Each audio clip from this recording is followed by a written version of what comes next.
Assalamualaikum warahmatullahi wabarakatuh. Perkenalkan, nama saya Febriana Putri, NPM 2021030373. Di sini saya akan memaparkan materi tentang pengetahuan tentang ayat yang pertama dan terakhir turun. Nah, para ulama mempunyai banyak pendapat dalam masalah ayat apa yang pertama kali diturunkan dan apa yang terakhir. Di sini saya akan paparkan secara singkat, kemudian akan saya tarjikan mana yang lebih kuat. Nah, langsung ke materinya, yaitu ayat yang pertama kali turun. Pendapat yang paling sahih mengenai ayat yang pertama kali turun ialah firman Allah, Quran Surat Al-Alaq ayat 1-5. Sejarah singkatnya yaitu ketika malaikat Jibril sedang melakukan ibadah di Gua Hira, datanglah kepada malaikat Jibril suatu kebenaran yang dibawa oleh malaikat dan malaikat itu berkata kepada Nabi, "Bacalah." Kemudian Rasulullah menjawab, "Aku tidak bisa membaca sampai 3 kali." Dan pada yang ketiga kalinya itu, malaikat Jibril membacakan Quran Surat Al-Alaq ayat 1-5 ini. Dan yang kedua yaitu dikatakan pula bahwa yang pertama kali turun adalah ayat Ya ayyuhal mudaththir, atau hai orang-orang yang berselimut. Atau bisa dikatakan Al-Mudaththir itu adalah surat pertama yang diturunkan setelah terhentinya wahyu. Jabir meriwayatkan yang demikian ini dengan ijtihad, akan tetapi riwayat Aisyah lebih didulukan. Dengan demikian, ayat Al-Quran yang pertama sekali turun secara mutlak ialah Iqra, dan surat yang pertama diturunkan secara lengkap dan pertama setelah terhentinya wahyu ialah Ya ayyuhal mudaththir. Atau bisa dipahami begini, bahwa surat Al-Mudaththir turun sebagai tanda kerasulan, sedangkan Al-Iqra diturun sebagai tanda kenabiannya Nabi Muhammad SAW. Pendapat yang ketiga yaitu surat yang pertama kali turun adalah Al-Fatihah. Mungkin yang dimaksud adalah surat yang pertama kali turun secara lengkap begitu. Dan yang keempat yaitu Bismillahirrahmanirrahim, karena Bismillah ikut turun mendahului setiap surat. Begitu. Dalil-dalil kedua pendapat di atas adalah hadis-hadis mursal. Pendapat pertama yang didukung oleh hadis Aisyah itulah pendapat yang kuat dan masyhur. Kemudian ada ayat yang terakhir turun. Di sini yang pertama yaitu ayat mengenai riba yang didasarkan oleh Al-Bukhari dari Ibnu Abbas yang mengatakan ayat terakhir yang diturunkan adalah ayat tentang riba. Begitu. Dan yang kedua yaitu Quran Surat Al-Baqarah ayat 281 yang diriwayatkan oleh hadis An-Nasai dan lain-lain dari Ibnu Abbas dan Sa'id bin Zubair. Dan yang ketiga yaitu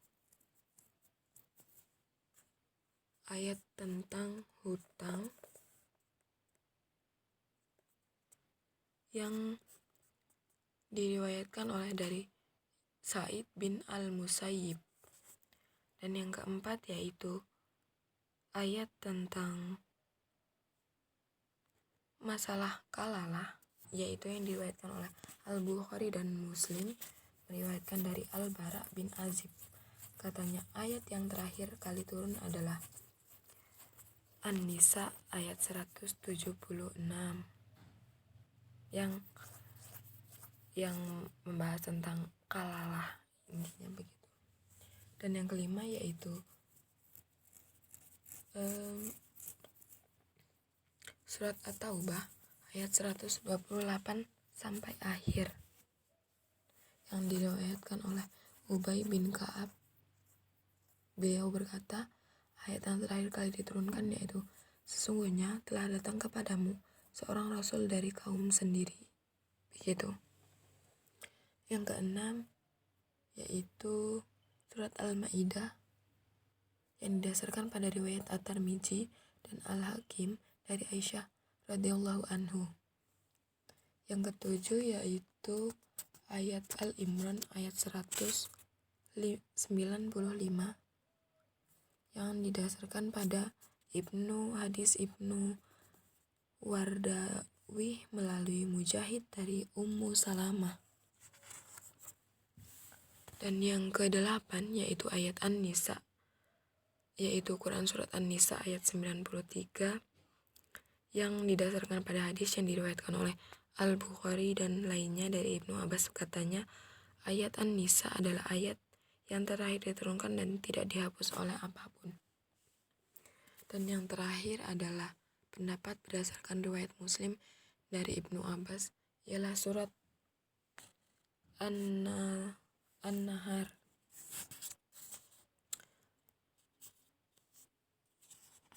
Dan selanjutnya yaitu ayat pertama diturunkan secara tematik. Para ulama juga membicarakan ayat-ayat yang mula-mula diturunkan berdasarkan pada sisi temanya. Yang pertama yaitu yang pertama kali turun mengenai makanan.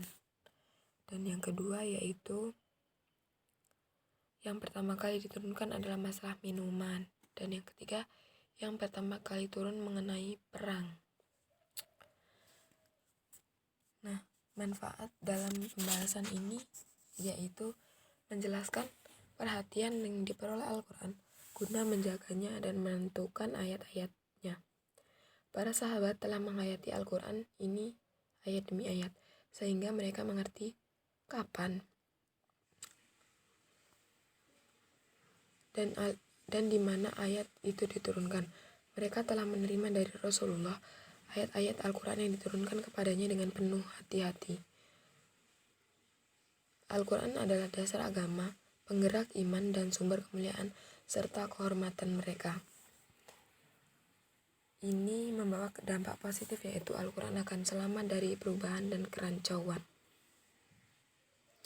Dan yang kedua yaitu menjaga rahasia syariat Islam relevan dengan sejarah perjalanan sumbernya yang pokok, yaitu ayat-ayat Al-Quran dapat mengatasi persoalan jiwa manusia, membawanya lebih mulia dengan metode yang bijaksana, lalu menempatkan mereka di tempat yang sempurna. Ayat Al-Quran juga dapat mengantarkan manusia kepada jalan hidup lurus dan benar melalui penetapan hukum-hukum secara gradual. Yang terakhir yaitu dapat memilih yang nasik dengan yang mansuk.